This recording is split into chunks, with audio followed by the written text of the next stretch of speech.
비서가 건넨 하얀 봉투, 그 안엔 5천만 원이 빼곡했습니다. 이 돈으로 민호 씨를 잊으시면 됩니다.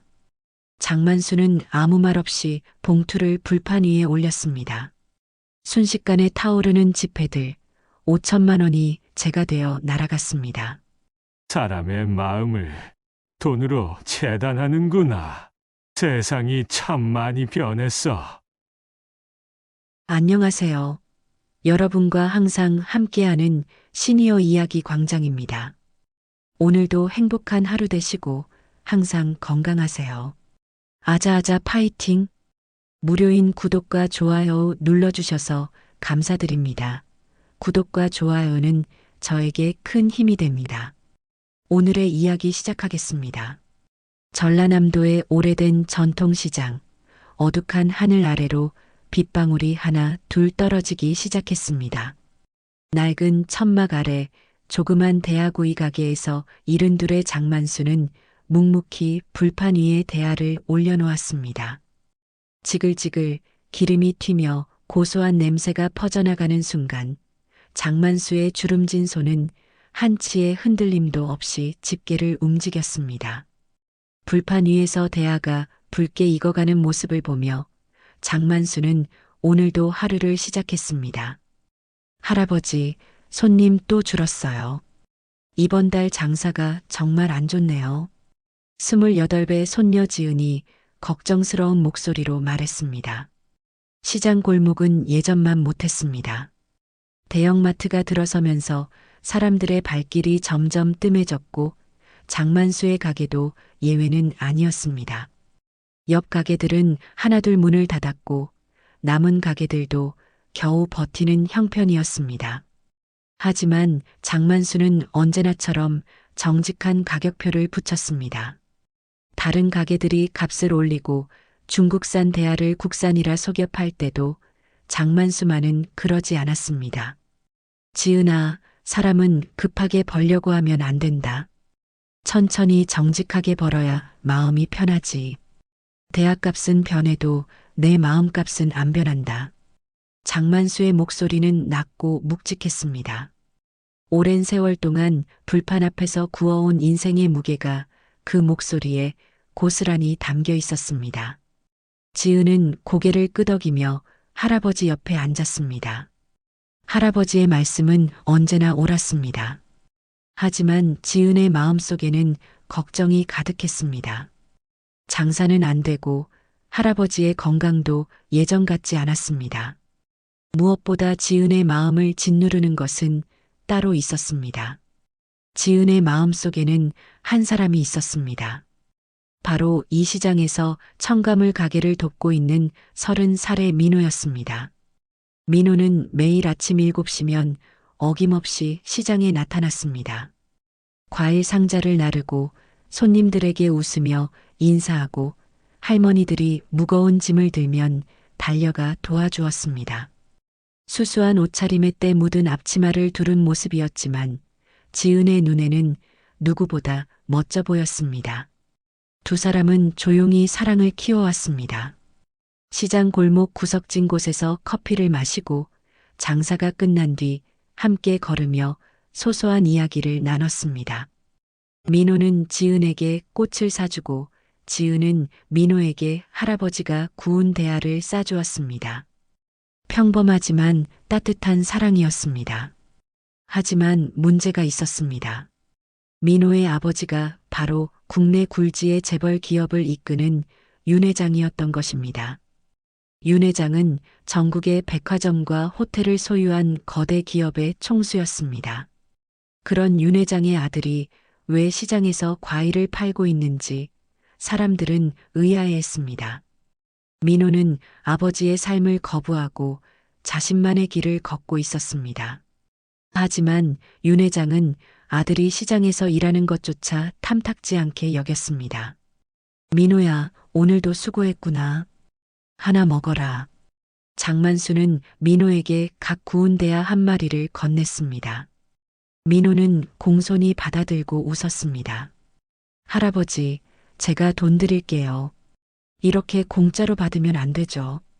아니다, 아니야. 우리 지은이 좋아하는 사람한테 이 정도야 뭐. 대하 한 마리 가지고 뭘 그러나. 장만수의 말에 지은의 얼굴이 붉어졌습니다. 민호도 수줍게 웃으며 대하를 한 입 베어 물었습니다. 고소한 맛이 입안 가득 퍼졌습니다. 할아버지, 정말 맛있어요. 세상에서 제일 맛있는 대하예요. 허허, 그래. 맛있게 먹어라. 그 순간만큼은 모든 것이 평화로웠습니다. 시장의 소음도 빗소리도 모두 잠시 멈춘 듯 했습니다. 세 사람은 작은 천막 아래서 따뜻한 시간을 보냈습니다. 하지만 그 평화는 오래가지 않았습니다. 그날 저녁 민호는 용기를 내어 아버지를 찾아갔습니다. 윤 회장의 저택은 시장과는 전혀 다른 세계였습니다. 높은 담벼락, 화려한 정원, 그리고 냉랭한 공기가 흐르는 거실. 윤 회장은 소파에 앉아 와인 잔을 들고 있었습니다. 값비싼 양복을 입은 윤 회장의 모습은 권력 그 자체였습니다. 아버지, 말씀드릴 게 있습니다. 민호의 목소리는 떨렸지만 결연했습니다. 윤 회장은 와인 잔을 내려놓으며 아들을 쳐다봤습니다. 그의 눈빛은 차갑고 날카로웠습니다. 무슨 일이냐? 또 시장 이야기냐? 결혼하고 싶은 사람이 있습니다. 순간 거실의 공기가 얼어붙었습니다. 윤 회장의 눈빛이 더욱 차갑게 식었습니다. 그는 이미 아들이 시장에서 한 여자를 만나고 있다는 것을 알고 있었습니다. 비서를 시켜 조사까지 해놓은 상태였습니다. 대하구이 가게의 손녀, 대학도 제대로 나오지 못한 평범한 여자. 시장에서 대하구이 파는 집 딸이지? 내가 모를 줄 알았냐? 민호는 놀라 아버지를 쳐다봤습니다. 윤 회장은 냉소를 띤 채 말을 이었습니다. 넌 정말 내 아들이 맞냐? 시장 노인의 손녀가 우리 집 며느리라고? 말이 되는 소리를 해야지. 우리 집안에 시장 냄새를 들여놓을 순 없어. 아버지, 지은이는 좋은 사람입니다. 착하고 성실하고. 그만. 윤 회장의 목소리가 거실 전체를 울렸습니다. 민호는 입을 다물었습니다. 아버지의 분노는 예상했지만 이토록 강렬할 줄은 몰랐습니다. 내가 만약 그 여자와 결혼한다면 넌 더 이상 내 아들이 아니다. 이 집에 발도 못 붙인다. 재산도 회사도 아무것도 주지 않아. 알아들었냐? 민호는 주먹을 꽉 쥐었습니다. 아버지의 말이 가슴을 찔렀지만 그는 물러서지 않았습니다. 아버지, 사람은 신분이 아니라 마음으로 봐야 합니다. 돈이 전부가 아니에요. 꺼져. 당장 내 눈앞에서 사라져. 윤 회장은 와인 잔을 집어 던졌습니다. 잔은 민호의 발치에서 산산조각 났습니다. 붉은 와인이 하얀 대리석 바닥에 퍼져나가며 마치 피처럼 번졌습니다. 민호는 고개를 숙인 채 저택을 나왔습니다. 그의 눈에는 눈물이 맺혀 있었습니다. 그날 밤 시장의 대하구이 가게에서 장만수는 혼자 불판을 정리하고 있었습니다. 빗소리는 점점 거세졌고 천막이 바람에 흔들렸습니다. 장만수는 하늘을 올려다보며 긴 한숨을 내쉬었습니다. 세상은 참 불공평하구나. 내가 이 불판으로 키운 게 정직한 마음인데 그걸 알아주는 사람이 없어. 장만수의 눈가에 주름이 깊어졌습니다. 그는 지은이 행복했으면 좋겠다고 생각했습니다. 하지만 현실은 냉혹했습니다. 돈과 권력이 지배하는 세상에서 시장 노인의 손녀는 그저 보잘것없는 존재일 뿐이었습니다. 불판 위에 마지막 불씨가 꺼져가고 있었습니다. 다음 날 아침 장만수의 대하구이 가게에는 어제보다 더 적은 손님만이 찾아왔습니다. 지은은 할아버지를 도우며 불판을 닦고 있었지만 마음은 무거웠습니다. 어젯밤 민호에게서 온 전화가 머릿속을 떠나지 않았습니다. 민호는 떨리는 목소리로 아버지와의 대화를 전했고 지은은 전화기를 붙잡은 채 한참을 울었습니다. 지은아, 괜찮냐? 얼굴이 안 좋구나. 장만수가 걱정스러운 표정으로 손녀를 바라봤습니다. 지은은 고개를 저으며 억지로 웃음을 지었습니다. 아니에요, 할아버지. 괜찮아요. 그냥 잠을 못 잤어요. 하지만 장만수는 손녀의 마음을 이미 알고 있었습니다. 오랜 세월 사람을 상대해온 노인의 눈에는 모든 것이 보였습니다. 지은의 붉게 부은 눈, 힘없는 목소리, 그리고 자꾸만 핸드폰을 확인하는 모습. 장만수는 가슴이 아팠습니다. 오후 2시쯤 시장에 낯선 차 한 대가 들어섰습니다. 검은색 고급 세단이 좁은 골목길을 천천히 지나가자 상인들이 하나둘 고개를 돌려 쳐다봤습니다. 이런 차는 이 시장에서 좀처럼 볼 수 없는 풍경이었습니다. 차는 장만수의 가게 앞에 멈춰 섰고 말끔한 양복을 입은 남자가 내렸습니다. 윤 회장의 비서였습니다. 비서는 주변을 둘러보며 인상을 찌푸렸습니다. 시장 특유의 냄새와 어수선한 분위기가 그의 코를 찔렀습니다. 비서는 장만수의 가게로 다가가 차갑게 말했습니다. 장지은 씨 계십니까? 지은은 놀라 비서를 쳐다봤습니다. 낯선 남자의 등장에 장만수도 집게를 내려놓고 일어섰습니다. 누구신데요? 무슨 일이세요? 윤 회장님의 비서입니다. 장지은 씨와 잠깐 이야기를 나누고 싶습니다. 비서의 목소리는 냉랭했습니다. 마치 시장 사람들을 깔보는 듯한 태도였습니다.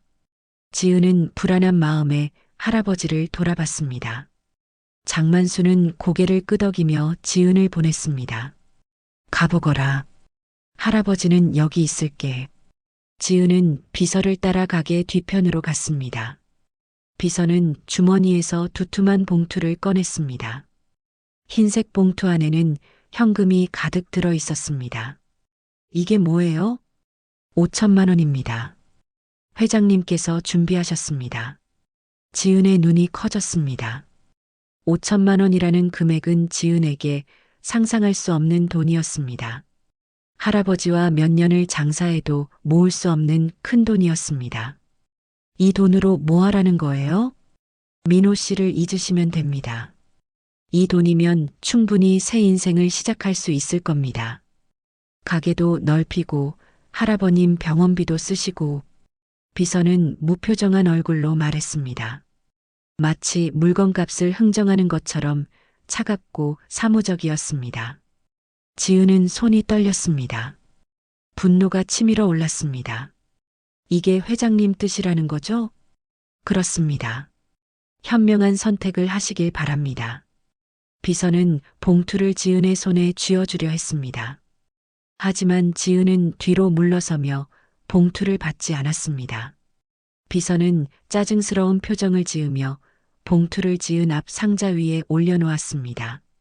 생각해 보시고 연락 주십시오. 제 명함입니다. 비서는 명함을 남기고 차에 올라탔습니다.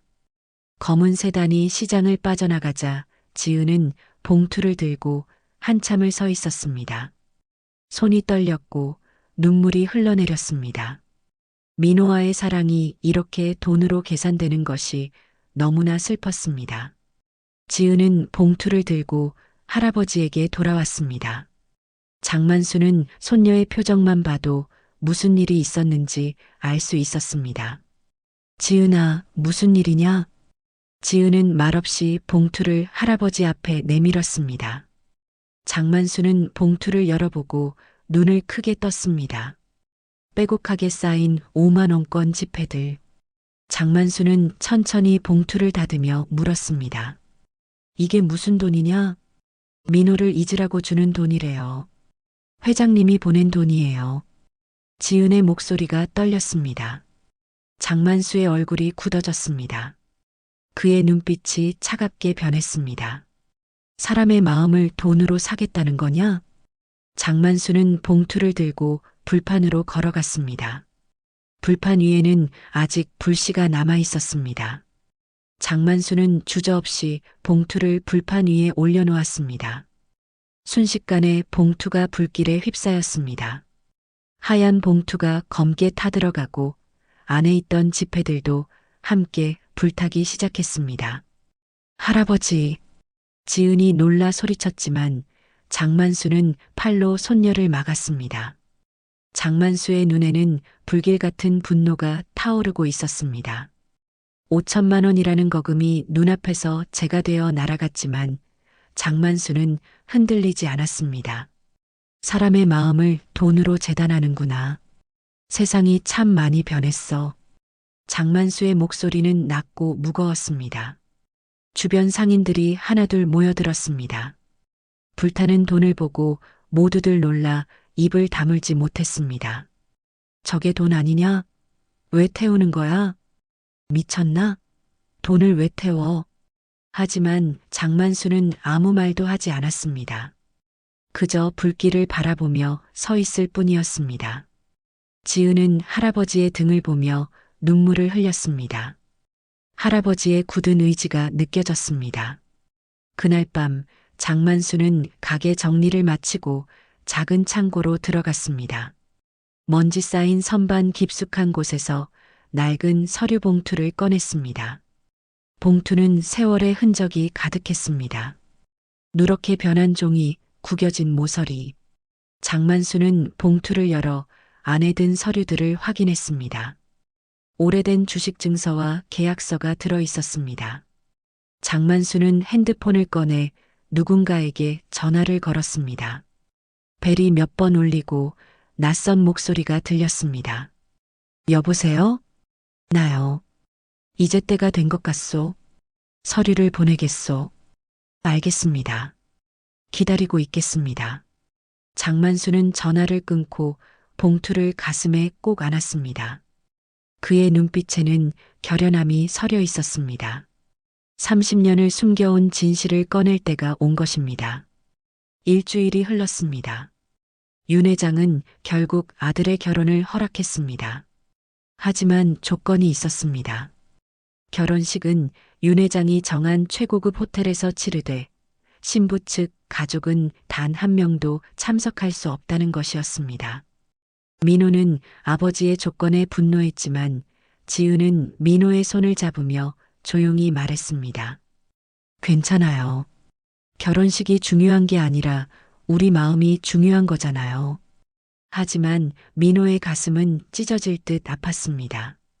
사랑하는 사람의 가족을 결혼식에 초대하지 못한다는 것이 얼마나 큰 모욕인지 잘 알고 있었습니다. 장만수는 손녀를 불러 조용히 말했습니다. 지은아, 나는 괜찮다. 내가 행복하면 그걸로 충분해. 결혼식 잘 올리고 행복하게 살아라. 지은은 할아버지를 껴안으며 한참을 울었습니다. 장만수는 손녀의 등을 토닥이며 아무 말도 하지 않았습니다. 하지만 그의 눈빛은 무언가를 결심한 사람의 눈빛이었습니다. 결혼식 당일 서울 시내 최고급 호텔 대연회장은 화려하게 꾸며져 있었습니다. 수백 명의 하객들이 자리를 채웠고 거대한 샹들리에가 은은한 빛을 뿌렸습니다. 하객들은 모두 재벌가의 친척들이거나 사업 파트너들이었습니다. 값비싼 양복과 드레스를 입은 사람들이 샴페인을 들고 담소를 나누었습니다. 윤 회장은 연회장 중앙에 서서 만족스러운 표정으로 주변을 둘러봤습니다. 아들이 시장 여자와 결혼하는 것은 마음에 들지 않았지만 적어도 결혼식만큼은 자신의 체면을 지킬 수 있었습니다. 신부 측 가족이 없으니 누구도 자신의 권위에 도전할 수 없었습니다. 회장님, 축하드립니다. 아드님, 정말 좋은 날이네요. 허허, 고맙네. 자네도 자리 잡고 함께. 윤 회장은 하객들과 악수를 나누며 웃었습니다. 카메라 플래시가 터지고 기자들이 사진을 찍었습니다. 모든 것이 완벽했습니다. 오후 2시 결혼식이 시작되기 30분 전이었습니다. 민호는 신랑 대기실에서 턱시도를 입고 거울을 보고 있었습니다. 가슴이 답답했습니다. 오늘 지은의 할아버지가 오지 못한다는 사실이 계속 마음에 걸렸습니다. 민호는 핸드폰을 꺼내 지은에게 메시지를 보냈습니다. 할아버지께 죄송해. 꼭 잘할게. 신부 대기실에서 지은은 하얀 웨딩드레스를 입고 메이크업을 받고 있었습니다. 핸드폰에 민호의 메시지가 왔지만 지은은 답장을 보내지 못했습니다. 눈물이 나올 것 같았기 때문입니다. 메이크업 아티스트가 걱정스럽게 물었습니다. 신부님 괜찮으세요? 얼굴이 안 좋아 보이는데. 네, 괜찮아요. 그냥 긴장돼서 그래요. 지은은 억지로 웃으며 대답했습니다. 하지만 마음속으로는 할아버지 생각뿐이었습니다. 평생 자신을 키워준 할아버지가 결혼식에 오지 못한다는 것이 너무나 슬펐습니다. 오후 2시 20분 연회장 입구에 이상한 소동이 일어났습니다. 경비원 2명이 한 노인을 막아서고 있었습니다. 비에 젖은 고무신을 신고 낡은 검은 점퍼를 입은 노인. 바로 장만수였습니다. 어르신, 초대장이 없으시면 입장하실 수 없습니다. 나는 신부의 할아버지요. 들여보내주시오. 죄송합니다만 명단에 없으신데요. 회장님께서 신부 측 가족은 참석 금지라고 하셨습니다. 경비원의 말에 장만수는 조용히 고개를 끄덕였습니다. 하지만 물러서지 않았습니다. 나는 들어가야 하오. 할 말이 있소. 어르신, 제발 돌아가 주십시오. 저희도 난처합니다.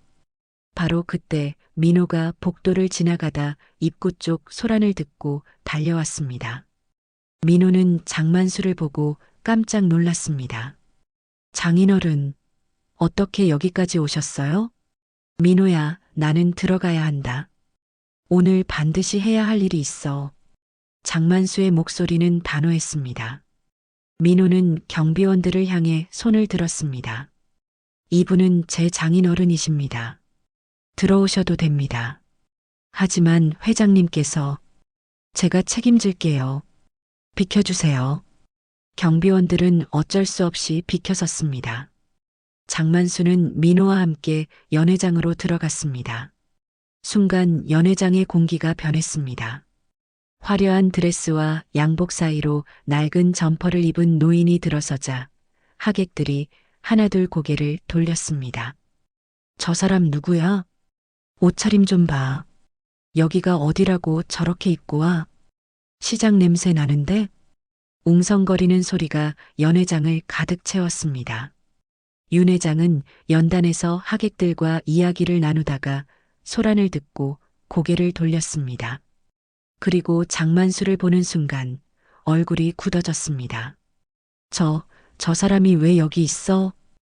윤 회장의 목소리가 떨렸습니다. 비서가 급히 달려와 귓속말했습니다. 회장님, 신랑께서 직접 모셨다고 합니다.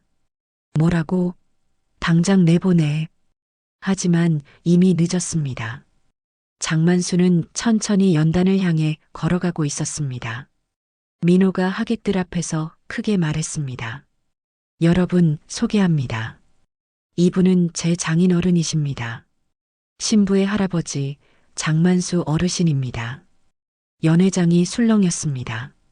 카메라 플래시가 터지고 기자들이 장만수를 향해 카메라를 들이댔습니다. 사회자는 당황한 표정으로 마이크를 잡고 있었습니다. 잠시만요. 예식 시작 전에 잠깐의 정리 시간이 있겠습니다. 윤 회장은 창백한 얼굴로 장만수를 쳐다봤습니다. 장만수는 연단 바로 앞까지 걸어와 윤 회장과 마주 섰습니다. 두 사람 사이에 긴장감이 흘렀습니다. 장만수는 품속에서 낡은 서류 봉투를 꺼내 들었습니다. 윤 회장, 내 이름 기억 안 나시오? 장만수의 목소리는 조용했지만 연회장 전체에 울려 퍼졌습니다. 윤 회장은 눈을 크게 뜨고 뒤로 휘청거렸습니다. 그 목소리. 설마. 윤 회장의 입술이 파르르 떨렸습니다. 30년 전 자신이 묻어버렸다고 생각했던 과거가 눈앞에 나타난 것입니다. 장만수는 봉투를 높이 들어 올렸습니다. 오늘 진실을 밝히러 왔소. 연회장은 완전히 얼어붙었습니다. 장만수는 손에 든 봉투를 천천히 열었습니다. 연회장의 모든 시선이 그 봉투에 집중되었습니다. 윤 회장은 식은땀을 흘리며 장만수를 노려봤습니다. 하객들은 숨을 죽인 채 두 사람을 바라봤습니다. 윤 회장, 30년이 흘렀소.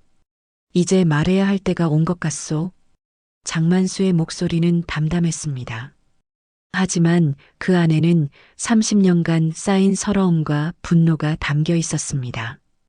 윤 회장은 황급히 웃음을 지으며 하객들을 향해 손을 흔들었습니다. 허허, 무슨 말씀을 하시는 겁니까?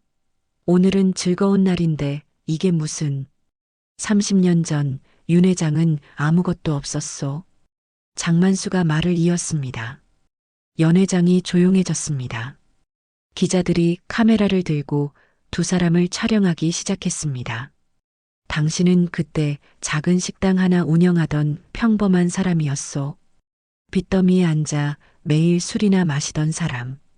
그런 당신에게 내가 손을 내밀었소. 윤 회장의 얼굴이 하얗게 질렸습니다. 장만수는 봉투에서 낡은 사진 한 장을 꺼냈습니다. 사진 속에는 젊은 시절의 장만수와 윤 회장이 함께 웃고 있었습니다. 두 사람은 작은 식당 앞에서 어깨동무를 하고 있었습니다. 이 사진 기억나시오? 30년 전 우리가 함께 찍은 사진이요. 하객들이 웅성거리기 시작했습니다. 장만수는 사진을 높이 들어 보였습니다. 카메라 플래시가 터지며 사진이 촬영되었습니다.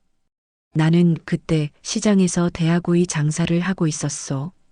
작은 장사였지만 정직하게 벌어서 돈을 모아뒀지. 그리고 당신은 내게 와서 무릎을 꿇고 빌었소. 그만하시오. 윤 회장이 소리쳤습니다. 하지만 장만수는 멈추지 않았습니다. 도와달라고 했소. 당신에게 좋은 아이디어가 있다고, 식품 사업을 하면 반드시 성공할 수 있다고. 그래서 나는 평생 모은 돈 3천만 원을 당신에게 빌려줬소. 그리고 내가 오랜 세월 연구한 양념 레시피까지 당신에게 줬소. 연 회장이 술렁였습니다. 하객들이 수군거리며 윤 회장을 쳐다봤습니다. 윤 회장은 넥타이를 풀며 답답해했습니다. 그건 오해요. 사업 동업자였을 뿐이요. 동업자라고요? 장만수는 씁쓸하게 웃었습니다. 동업자였다면 왜 내 이름은 어디에도 없소? 당신 회사가 성공하고 전국의 지점을 열 때 나는 어디 있었소? 시장 구석에서 여전히 대하나 굽고 있었소. 장만수는 봉투에서 또 다른 서류를 꺼냈습니다. 누렇게 바랜 계약서였습니다. 종이는 낡았지만 글씨는 선명했습니다. 이게 바로 우리가 작성한 계약서요. 3천만 원을 투자하고 레시피를 제공하며 사업 수익의 30%를 받기로 한 계약서. 당신 도장이 여기 찍혀 있소. 장만수가 계약서를 펼쳐 보이자 가까이 있던 하객들이 고개를 내밀어 확인했습니다. 분명히 윤 회장의 이름과 도장이 찍혀 있었습니다. 하객들의 표정이 변하기 시작했습니다. 회장님, 저분 말이 사실입니까? 그럼 회장님이 성공한 게 저분 덕분이란 말입니까? 질문이 쏟아지기 시작했습니다. 윤 회장은 당황하며 두 손을 들어 올렸습니다. 여러분, 진정하십시오. 이건 오래된 일이고 세월이 흐르다 보니 기억이 다를 수 있습니다. 기억이 다르다고요? 장만수의 목소리가 높아졌습니다. 당신은 사업이 성공하자마자 나를 내쫓았소. 약속한 돈도 주지 않고 계약서가 없다고 발뺌했소. 내가 원본을 가지고 있다고 말하자 당신은 사람을 보내 협박했소. 가족에게 해를 끼치겠다고. 연 회장이 완전히 술렁였습니다. 기자들이 윤 회장을 향해 마이크를 들이대기 시작했습니다. 윤 회장은 뒤로 물러서며 비서를 불렀습니다. 이런 거짓말을 듣고만 있을 겁니까? 당장 이 노인을 내보내시오. 하지만 민호가 앞으로 나섰습니다. 아버지, 이게 사실입니까? 할아버지 말씀이 사실이에요? 민호야, 넌 모르는 일이다. 사업이란 게 원래 복잡한 거야. 복잡하다고요? 사람을 속이고 빚을 갚지 않은 게 복잡한 일입니까? 민호의 목소리가 떨렸습니다. 신부 대기실에서 지은도 소식을 듣고 달려왔습니다. 하얀 웨딩드레스를 입은 지은은 할아버지에게 달려가 팔을 붙잡았습니다. 할아버지, 괜찮다, 지은아. 할아버지는 괜찮아. 장만수는 손녀를 안심시키며 다시 윤 회장을 쳐다봤습니다. 나는 30년 동안 참았소. 돈이 아까워서가 아니오. 당신이 내 정직함을 짓밟은 것이 분했소. 하지만 이제는 더 이상 참을 수 없소.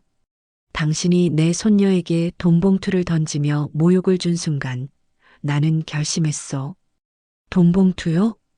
하객 중 한 명이 물었습니다. 장만수는 고개를 끄덕였습니다.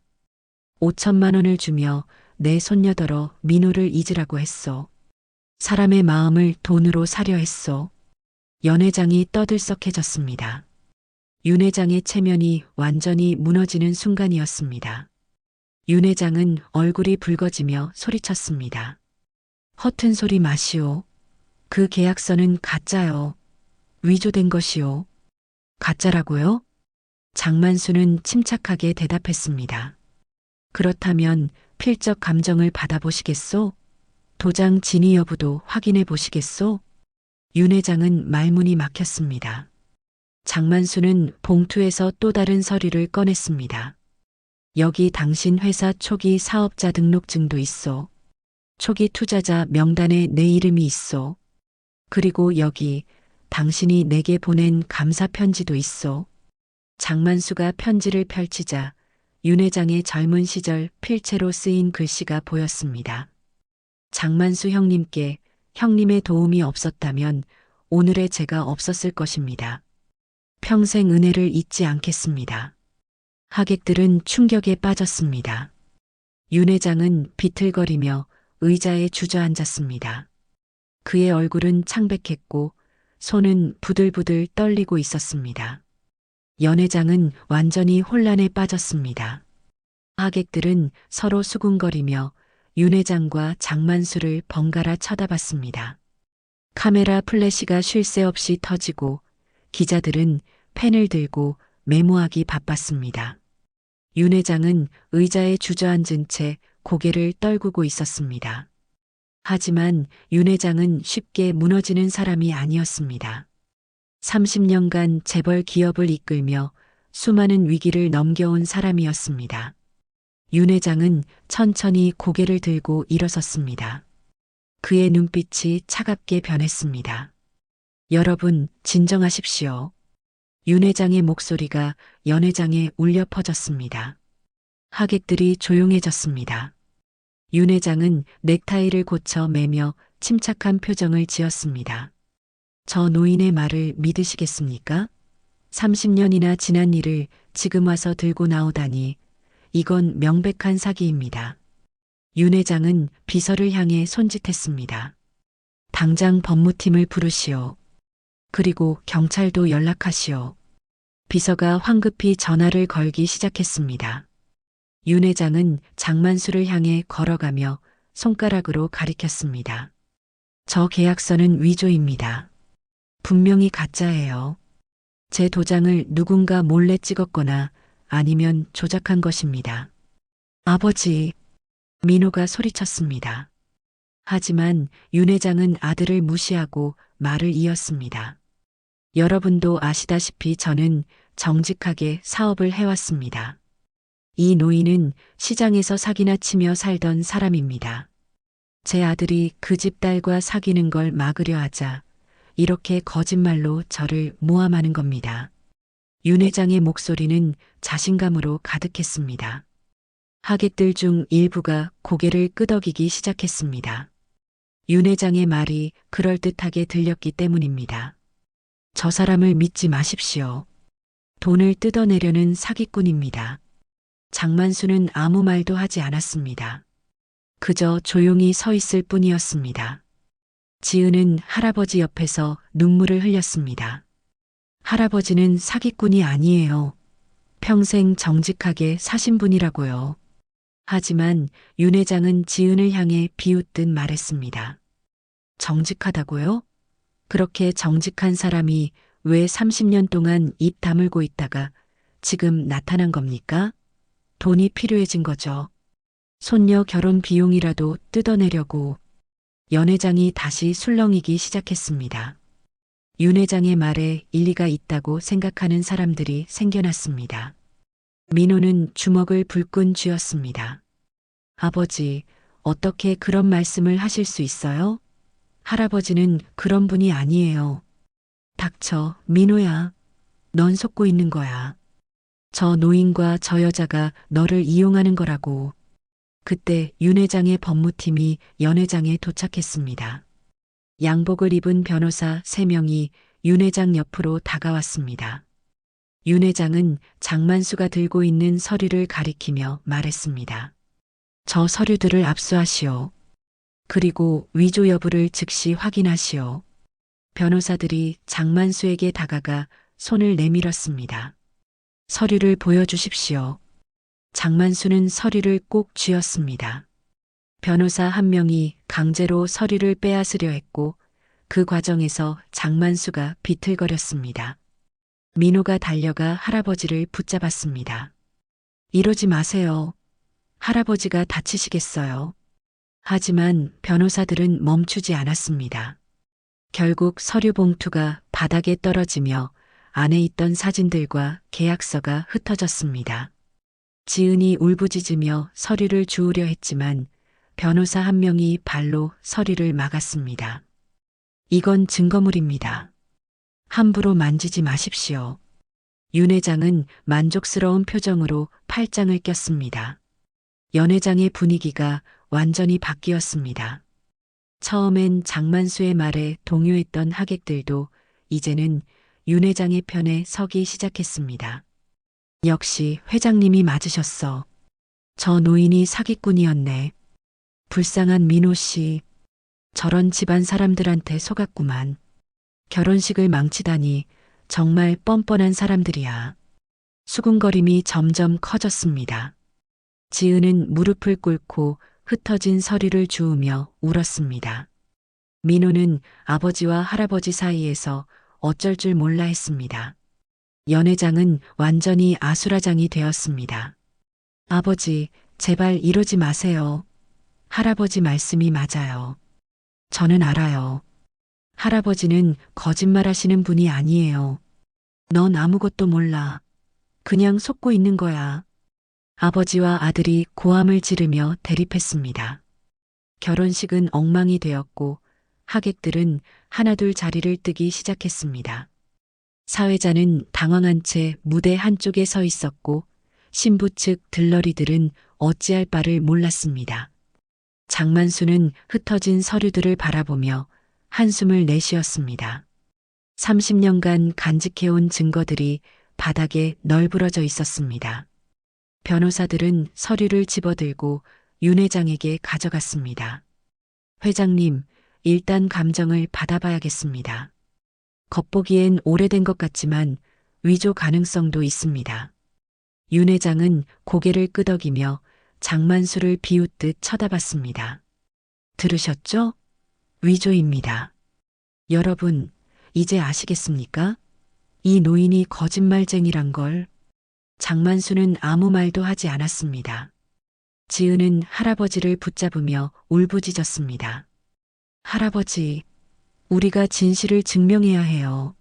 저 사람들이 거짓말하는 거라고요. 하지만 장만수는 고개를 저었습니다. 갑자기 장만수의 안색이 창백해졌습니다. 호흡이 가빠지고 이마에 식은땀이 맺혔습니다. 할아버지, 지은이 놀라 할아버지를 부축했습니다. 장만수는 가슴을 움켜쥐며 비틀거렸습니다. 민호도 황급히 달려와 할아버지를 붙잡았습니다. 할아버지, 정신 차리세요.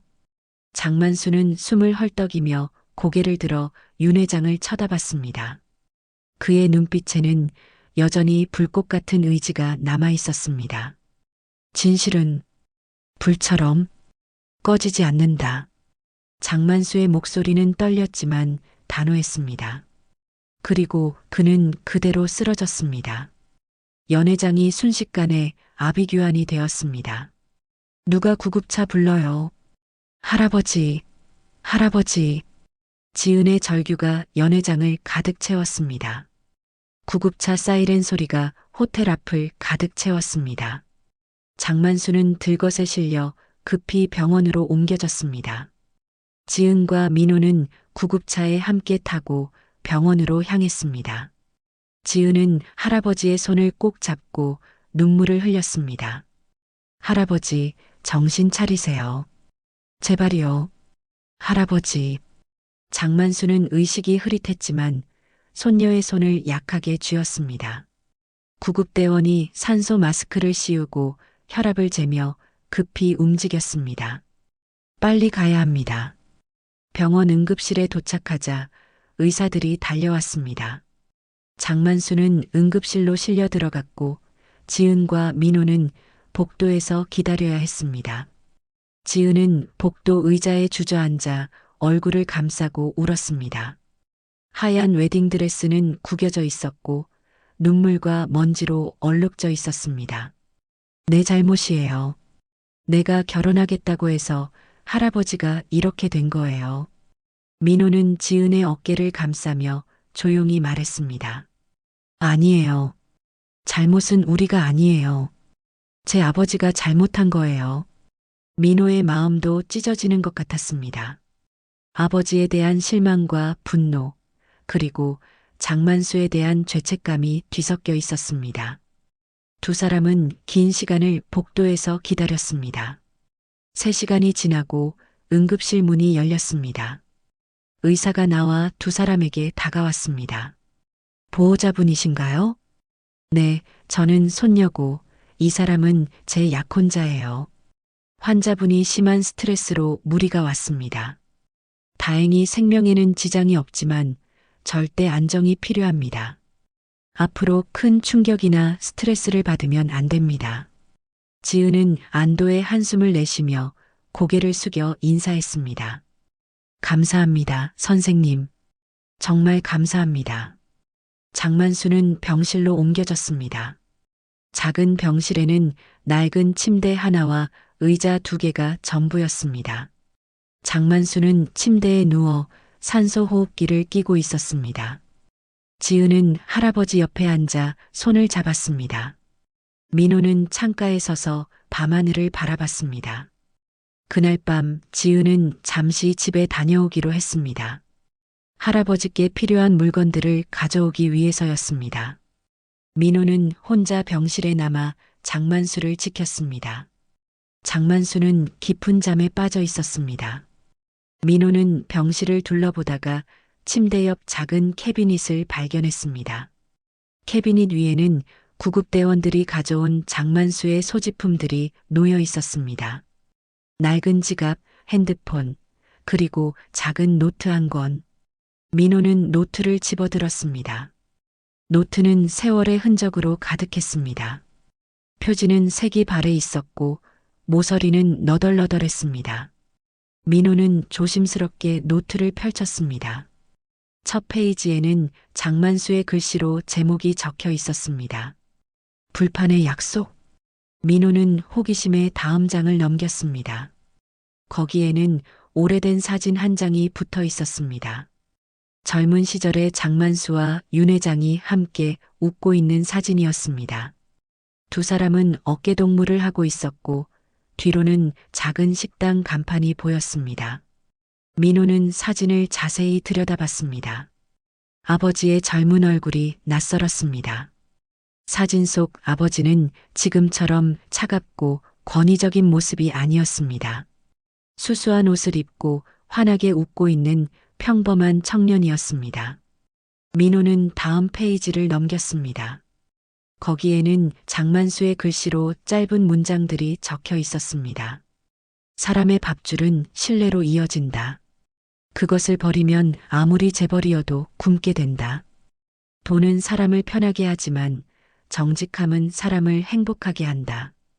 불판 위의 대하처럼 사람도 천천히 익어가야 제맛이 난다. 민호는 한 글자 한 글자 읽으며 가슴이 먹먹해졌습니다. 장만수의 인생 철학이 고스란히 담긴 글들이었습니다. 민호는 계속해서 페이지를 넘겼습니다.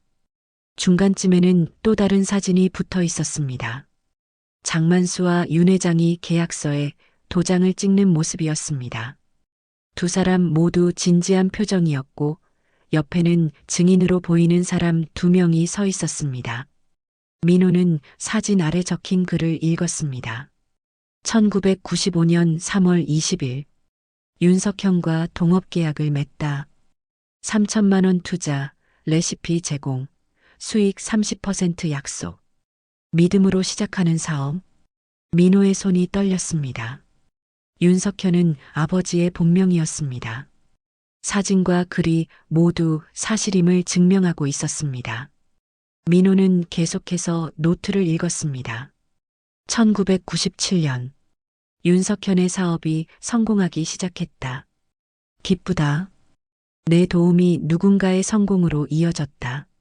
1998년 윤석현이 약속을 지키지 않는다.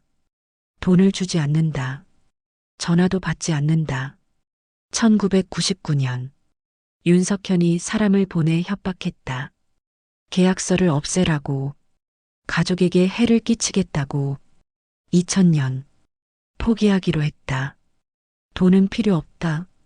하지만 신뢰를 잃은 것이 슬프다. 민호는 눈물을 흘렸습니다. 아버지가 어떤 사람인지, 어떻게 성공했는지 이제야 알게 되었습니다. 민호는 자신이 그동안 아버지의 부로 살아왔다는 것이 부끄러웠습니다. 민호는 마지막 페이지를 펼쳤습니다. 거기에는 최근에 쓴 듯한 글이 있었습니다. 손녀 지은이가 사랑하는 사람을 만났다. 그 사람이 윤석현의 아들이라니. 운명은 참 아이러니하다.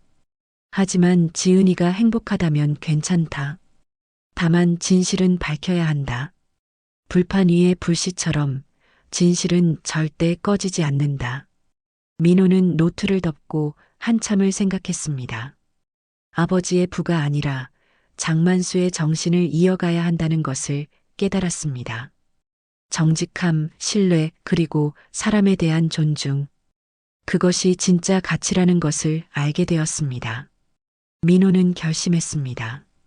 진실을 밝혀야 한다고. 아버지가 거짓말을 한 것을, 장만수를 배신한 것을 세상에 알려야 한다고. 민호는 노트를 들고 병실을 나섰습니다. 다음 날 아침 민호는 아버지 회사의 법무팀을 찾아갔습니다. 변호사들은 압수한 서류들을 책상 위에 펼쳐놓고 검토하고 있었습니다. 저 서류들 감정 결과 나왔습니까? 민호가 물었습니다. 변호사 한 명이 고개를 들어 민호를 쳐다봤습니다. 아, 도련님. 네, 결과가 나왔습니다. 어떻습니까? 변호사는 잠시 망설이다가 대답했습니다. 진본입니다. 도장도 진짜고 필적도 회장님 것이 맞습니다. 계약서도 정식으로 작성된 것입니다. 민호의 예상대로였습니다. 장만수가 말한 모든 것이 사실이었습니다. 민호는 주먹을 불끈 쥐었습니다. 민호는 법무팀에서 나와 곧장 병원으로 돌아갔습니다. 장만수는 침대에 누워 있었고 지은은 할아버지 옆에서 졸고 있었습니다. 민호는 조용히 지은을 깨웠습니다. 지은아, 일어나요. 지은은 눈을 비비며 일어났습니다. 민호의 진지한 표정을 보고 무슨 일인지 물었습니다. 무슨 일이에요? 제가 진실을 밝힐 거예요. 할아버지가 옳았어요. 모든 게 사실이었어요. 민호는 법무팀에서 확인한 사실을 지은에게 말해줬습니다. 지은의 눈에 눈물이 고였습니다. 정말요? 그럼 할아버지 말씀이 다 맞았던 거네요. 네, 제가 이제 바로잡을 거예요. 세상 사람들이 진실을 알게 할 거예요. 사흘 뒤 민호는 큰 결심을 했습니다. 같은 호텔 연회장을 다시 예약하고 기자들을 초대했습니다. 진실 발표 기자회견을 열기로 한 것입니다. 민호는 아버지에게 전화를 걸었습니다. 아버지, 오늘 오후 2시에 호텔 연회장으로 오세요. 무슨 일이냐? 나는 바쁘다. 꼭 오셔야 합니다. 안 오시면 후회하실 거예요. 민호는 전화를 끊었습니다. 윤 회장은 이상한 느낌이 들었지만 아들의 단호한 목소리에 무언가 불길함을 느꼈습니다. 오후 2시 호텔 연회장에는 수십 명의 기자들이 모여 있었습니다. 카메라가 설치되고 마이크가 준비되었습니다. 하객석에는 지난번 결혼식에 왔던 사람들도 몇몇 보였습니다. 모두 무슨 일인지 궁금해하며 자리에 앉았습니다. 윤 회장도 연회장에 도착했습니다. 비서 2명과 변호사 1명을 대동하고 있었습니다. 윤 회장은 연회장을 둘러보며 불편한 표정을 지었습니다. 민호야, 이게 대체 무슨 짓이냐? 곧 아실 겁니다, 아버지. 민호는 연단으로 올라갔습니다. 카메라들이 일제히 민호를 향했습니다. 민호는 마이크를 잡고 천천히 말하기 시작했습니다. 여러분, 오늘 저를 이곳에 초대해 주셔서 감사합니다. 오늘은 30년간 숨겨져 있던 진실을 밝히고자 합니다. 연 회장이 조용해졌습니다. 모두가 민호의 말에 귀를 기울였습니다. 윤 회장의 얼굴이 굳어졌습니다. 며칠 전 제 결혼식에서 한 노인이 나타났습니다. 제 장인어른 장만수 할아버지였습니다. 할아버지는 제 아버지가 30년 전에 저지른 잘못에 대해 말씀하셨습니다. 민호는 스크린을 가리켰습니다. 스크린에는 장만수가 들고 왔던 계약서와 사진들이 크게 나타났습니다. 여러분이 보시는 이 서류들은 모두 진본입니다. 법무팀의 감정을 거쳐 확인되었습니다. 제 아버지는 30년 전 장만수 할아버지로부터 3천만 원을 빌리고 레시피를 받아 사업을 시작했습니다. 연 회장이 웅성거리기 시작했습니다. 기자들이 펜을 들고 메모하기 시작했습니다. 하지만 아버지는 사업이 성공하자 약속을 지키지 않았습니다. 돈을 갚지 않았고 할아버지를 협박했습니다. 그리고 30년 동안 이 사실을 숨겨왔습니다. 윤 회장이 벌떡 일어섰습니다. 민호야, 당장 그만둬. 내가 무슨 짓을 하는 거냐? 하지만 민호는 멈추지 않았습니다. 저는 더 이상 아버지의 거짓 위에 서 있고 싶지 않습니다. 진실은 밝혀져야 합니다. 윤 회장은 분노로 얼굴이 붉어졌습니다. 바로 그때 연 회장 뒤편 문이 열렸습니다. 휠체어에 앉은 장만수가 지은의 부축을 받으며 들어왔습니다. 연 회장의 모든 사람들이 고개를 돌려 장만수를 쳐다봤습니다. 장만수는 휠체어를 타고 천천히 연단으로 다가왔습니다. 창백한 얼굴이었지만 눈빛만은 흔들림이 없었습니다. 민호가 내려와 휠체어를 밀어 연단 앞까지 모셨습니다. 장만수는 윤 회장을 똑바로 쳐다보며 말했습니다. 윤 회장, 이제라도 진실을 밝히시오. 사람답게 살 기회 마지막으로 주겠소. 장만수의 목소리는 약했지만 그 안에는 깊은 울림이 있었습니다. 연 회장의 모든 사람들이 숨을 죽였습니다. 윤 회장은 주먹을 불끈 쥐고 분노에 찬 목소리로 소리쳤습니다. 또 이 소리냐? 나는 잘못한 게 없어. 윤 회장은 연단으로 뛰어 올라가 스크린에 비친 계약서 사진을 가리키며 소리쳤습니다. 이딴 종이 쪼가리가 뭐가 중요해. 윤 회장은 민호의 손에서 원본 서류를 낚아채 찢어버렸습니다. 종이가 찢어지는 소리가 연 회장에 울려 퍼졌습니다. 기자들의 카메라 플래시가 미친 듯이 터졌습니다. 아버지, 민호가 소리쳤지만 윤 회장은 멈추지 않았습니다. 계약서를 산산조각 내고 사진들도 찢었습니다. 연 회장은 충격에 빠졌습니다. 하지만 바로 그때 지은이 앞으로 나섰습니다. 지은의 손에는 작은 태블릿이 들려 있었습니다. 지은은 태블릿을 스크린에 연결했습니다. 순간 스크린에 오래된 영상이 재생되기 시작했습니다. 영상 속에는 젊은 시절의 윤 회장과 장만수가 있었습니다. 작은 식당 안에서 두 사람이 계약서 앞에 앉아 있었습니다. 장만수가 봉투에서 돈을 꺼내 윤 회장에게 건네는 모습, 윤 회장이 계약서에 도장을 찍는 모습, 두 사람이 악수하는 모습, 모든 것이 선명하게 담겨 있었습니다. 영상 속 윤 회장의 목소리가 들렸습니다. 형님, 정말 감사합니다. 이 은혜 평생 잊지 않겠습니다. 반드시 성공해서 약속 지키겠습니다. 연 회장이 순식간에 조용해졌습니다. 모두가 스크린을 바라봤습니다. 윤 회장은 얼굴이 새하얗게 질려 주저앉았습니다. 영상은 계속 이어졌습니다. 윤 회장이 장만수에게 허리 굽혀 인사하는 모습, 두 사람이 함께 사진을 찍는 모습. 영상이 끝나자 연 회장은 잠시 침묵에 빠졌습니다. 그리고 누군가 한 명이 박수를 치기 시작했습니다. 그 박수는 점점 커져 연 회장 전체로 퍼져나갔습니다. 하객들이 일제히 일어나 박수를 쳤습니다. 윤 회장은 연단 위에 무릎을 꿇고 주저앉았습니다. 그의 얼굴에는 눈물이 흘러내렸습니다. 30년간 숨겨왔던 거짓이 무너지는 순간이었습니다. 내가 잘못했소. 윤 회장의 목소리는 떨렸습니다. 욕심이 눈을 가렸소. 돈이 생기자 사람을 잊었소. 형님을 배신했소. 윤 회장은 장만수를 향해 기어갔습니다. 휠체어 앞에 무릎을 꿇고 장만수의 손을 잡았습니다. 용서해 주시오.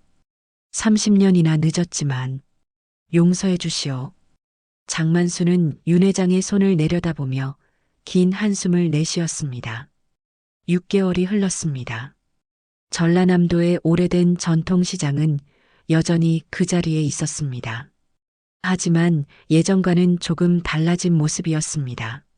장만수의 대하구이 가게는 더 이상 낡은 천막이 아니었습니다. 깨끗한 간판이 달렸고 손님들로 북적였습니다. 장만수는 다시 불판 앞에 서 있었습니다. 예전처럼 묵묵히 대하를 굽고 있었습니다. 지글지글 고소한 냄새가 시장 골목을 가득 채웠습니다. 장만수의 얼굴에는 평온한 미소가 떠올랐습니다. 6개월 전 그 일 이후 많은 것이 변했습니다. 윤 회장은 기자회견 이후 회장직에서 물러났습니다. 회사는 전문 경영인에게 맡기고 윤 회장 자신은 조용히 지내기로 했습니다. 언론과 대중의 비난이 쏟아졌지만 윤 회장은 묵묵히 받아들였습니다. 그리고 장만수를 찾아가 진심으로 사과했습니다. 장만수는 윤 회장을 용서했습니다. 돈을 받지도 않았습니다. 다만 한 가지만 부탁했습니다. 이제부터 사람답게 사시오. 그것만으로 충분하오. 그날 이후 윤 회장은 변하기 시작했습니다.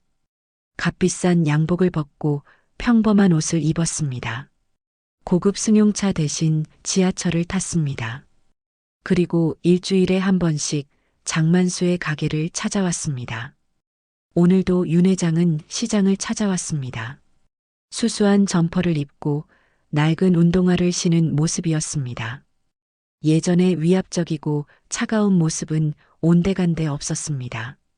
윤 회장은 장만수의 가게 앞에 서서 조용히 인사했습니다. 형님 맞습니다. 어서 오시게. 오늘도 춥지 않았나? 괜찮습니다. 형님, 제가 오늘은 직접 구워보겠습니다. 장만수는 웃으며 고개를 끄덕였습니다. 윤 회장은 앞치마를 두르고 불판 앞에 섰습니다. 서투른 손놀림으로 대하를 뒤집었습니다. 장만수는 옆에서 조용히 지켜보며 조언했습니다. 천천히 하시게.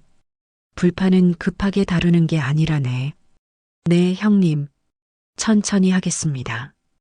윤 회장은 진지한 표정으로 대하를 구웠습니다. 6개월 전만 해도 상상할 수 없는 일이었습니다. 재벌 총수가 시장에서 대하를 굽고 있다니. 하지만 윤 회장의 얼굴에는 평화로운 미소가 떠올랐습니다. 형님, 이제야 알 것 같습니다. 사람 냄새가 뭔지. 장만수는 조용히 웃었습니다. 그래, 이제야 사람 냄새가 나는구만. 두 사람은 나란히 서서 대하를 구웠습니다. 30년 만에 다시 시작된 우정이었습니다. 지나가던 상인들이 두 사람을 보며 웃었습니다. 저 두 분 참 보기 좋네. 맞아. 진짜 형제 같아. 오후가 되자 시장이 점점 북적이기 시작했습니다. 오늘은 특별한 날이었습니다. 민호와 지은의 결혼식이 있는 날이었습니다. 6개월 전 호텔 연회장에서 망친 결혼식을 이번엔 시장 한가운데서 다시 올리기로 한 것입니다. 시장 광장에는 간단한 무대가 설치되어 있었습니다. 화려한 장식은 없었지만 정성스럽게 꾸며져 있었습니다. 색색의 천과 풍선, 그리고 시장 상인들이 가져온 꽃들로 무대가 꾸며졌습니다. 의자들이 늘어서 있었고 상인들과 동네 주민들이 하나둘 자리에 앉았습니다. 민호는 수수한 양복을 입고 무대에 섰습니다. 긴장된 표정이었지만 행복한 미소를 짓고 있었습니다. 윤 회장도 무대 한쪽에 조용히 앉아 있었습니다.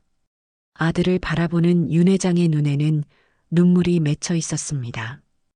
음악이 흐르기 시작했습니다. 지은이 하얀 드레스를 입고 나타났습니다. 장만수가 지은의 팔짱을 끼고 천천히 걸어왔습니다. 시장 골목을 따라 무대까지 걸어오는 모습이 마치 한 폭의 그림 같았습니다. 하객들이 일제히 일어나 박수를 쳤습니다. 장만수는 지은을 민호에게 맡기며 조용히 말했습니다. 잘 부탁하네. 네, 할아버지. 평생 소중히 모시겠습니다. 민호는 허리를 깊이 숙여 인사했습니다. 지은과 민호가 손을 잡고 무대에 섰습니다. 사회를 맡은 동네 이장님이 마이크를 잡았습니다. 자, 이제 신랑 신부가 서약을 하겠습니다. 바로 그때였습니다. 하늘에서 빗방울이 떨어지기 시작했습니다. 처음엔 한두 방울이었지만 점점 굵어졌습니다. 사람들이 웅성거리며 우산을 꺼내려 했습니다. 하지만 장만수가 손을 들어 사람들을 제지했습니다. 괜찮습니다. 계속하시게. 하지만 비가 오는데요? 괜찮아. 이 비는 축복이라네. 장만수의 말에 사람들이 고개를 끄덕였습니다. 지은과 민호도 웃으며 빗속에 섰습니다. 빗방울이 두 사람의 얼굴을 적셨지만 그 누구도 개의치 않았습니다. 저는 지은을 평생 사랑하겠습니다. 저는 민호를 평생 믿고 따르겠습니다. 두 사람의 서약이 빗소리와 함께 울려 퍼졌습니다. 하객들이 눈물을 흘리며 박수를 쳤습니다. 윤 회장도 일어나 박수를 쳤습니다. 장만수는 조용히 미소를 지으며 두 사람을 바라봤습니다. 결혼식이 끝나고 간단한 피로연이 시작되었습니다. 시장 상인들이 정성껏 준비한 음식들이 나왔습니다. 장만수가 직접 구운 대하도 있었습니다. 사람들은 웃고 떠들며 음식을 나눠 먹었습니다. 비는 여전히 내렸지만 아무도 신경 쓰지 않았습니다. 지은이 할아버지에게 다가가 꼭 안겼습니다. 할아버지, 감사해요. 할아버지가 아니었으면 오늘이 없었을 거예요. 아니다. 너희 둘의 사랑이 만든 날이지. 민호도 장만수에게 다가가 깊이 허리를 숙였습니다. 할아버지, 평생 은혜 갚으며 살겠습니다. 은혜는 무슨, 그냥 사람답게 살면 되네. 정직하게, 따뜻하게. 윤 회장이 조용히 다가왔습니다. 윤 회장은 장만수 앞에 서서 말했습니다. 형님, 다시 한번 감사합니다. 형님이 저를 용서해 주셔서 오늘이 있습니다. 이제 됐네. 앞만 보고 가게. 두 사람은 악수를 나눴습니다. 30년의 원한이 풀리는 순간이었습니다. 저녁이 되어 피로연이 끝나고 사람들이 하나둘 돌아갔습니다. 장만수는 다시 자신의 가게로 돌아와 불판 앞에 앉았습니다. 마지막 대하 한 마리를 불판 위에 올렸습니다. 지글지글 대하가 익어가는 소리가 조용한 시장에 울려 퍼졌습니다. 장만수는 불판 위의 불꽃을 바라보며 중얼거렸습니다. 사람은 옷이 아니라 마음으로 봐야 한다. 그리고 그 마음은 불판처럼 오래 가야 한다. 대하가 완전히 익었습니다. 장만수는 대하를 접시에 담고 하늘을 올려다봤습니다. 비는 그쳤고 구름 사이로 별이 보이기 시작했습니다. 장만수는 평온한 미소를 지으며 불판에 불을 껐습니다. 불판 위에서 마지막 불씨가 꺼져갔습니다. 하지만 장만수의 가슴 속에는 여전히 따뜻한 불씨가 타오르고 있었습니다. 정직함과 신뢰 그리고 사람에 대한 사랑. 그것이 평생을 지켜온 장만수의 불씨였습니다. 시장의 불이 하나둘 꺼지고 고요한 밤이 찾아왔습니다. 장만수는 가게 문을 닫으며 조용히 웃었습니다. 오늘도 좋은 하루였습니다. 오늘 이야기가 우리 시청자분들의 삶에 주는 가치와 교훈을 말씀드립니다. 장만수는 30년간 불판 앞을 지키며 정직과 신뢰라는 가치를 우리에게 보여줍니다. 돈으로 사람의 마음을 살 수 없다는 것, 5천만 원을 불태운 그 순간이 증명했습니다. 윤 회장은 탐욕이 어떻게 사람을 망치는지, 그러나 진심 어린 참회가 어떻게 사람을 다시 일으켜 세우는지 보여줍니다. 민호는 아버지의 권력보다 진실을 택하는 용기로 진정한 사람다움이 무엇인지 가르쳐 줍니다. 이 이야기는 말합니다. 세상이 아무리 변해도 정직한 마음은 결코 변하지 않으며 진실은 불판 위의 불씨처럼 절대 꺼지지 않는다고. 사람은 옷이 아니라 마음으로 봐야 한다는 장만수의 말처럼 우리의 진짜 가치는 겉모습이 아닌 내면에 있습니다. 지금까지 이야기를 들어주셔서 감사드립니다.